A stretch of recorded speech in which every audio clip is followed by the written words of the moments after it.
Hello, আসসালামু আলাইকুম। তো দেখতে পাচ্ছেন এটা হচ্ছে নিম পাতা। তো এই নিম পাতা দিয়ে আপনারা সকালবেলা এটা হচ্ছে প্রথমে আপনারা ব্লেন্ডার করবেন, বা যাদের বাসায় এই শিলি পাতা পোতা আছে তো ওগুলো দিয়ে আপনারা বেটে নিতে পারেন।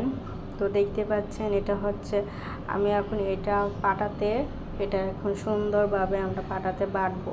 তো এটা অনেক নিম পাতা অনেক কিছুর উপকরণ রয়েছে, সেটা হচ্ছে এটা নিম পাতা আপনারা মুখে অ্যালোভেরা, নিম পাতা এবং সাবান দিয়ে খুবই একটা সুন্দরভাবে সাবান তৈরি করে আপনারা নিম পাতার সাবান ব্যবহার করতে পারেন। তারপরে হচ্ছে এই নিম পাতা আপনারা চুলে ব্যবহার করতে পারেন। চুলে খুবই খুবই উপকরণ, এটা হচ্ছে উপকারিতা চুলের জন্য।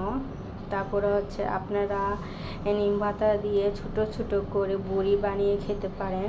নিম পাতাটা প্রথমে আপনারা শিলপাটার মধ্যে বাটবেন, তারপরে সুন্দর করে রোদে শুকাবেন, শুকিয়ে তারপরে সুন্দর করে ছোট ছোট করে বড়ি বানিয়ে প্রতিদিন সকালে খালি পেটে খেতে পারবেন।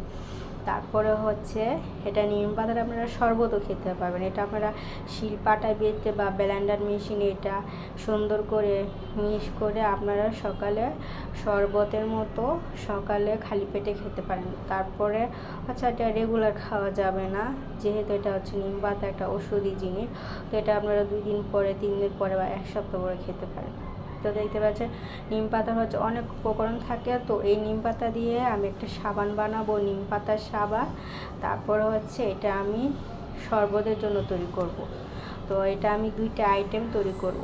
তো সাথেই থাকেন আমাদের, এবং পরবর্তী যেগুলো আমি তৈরি করব সেগুলো অবশ্যই দেখতে থাকেন।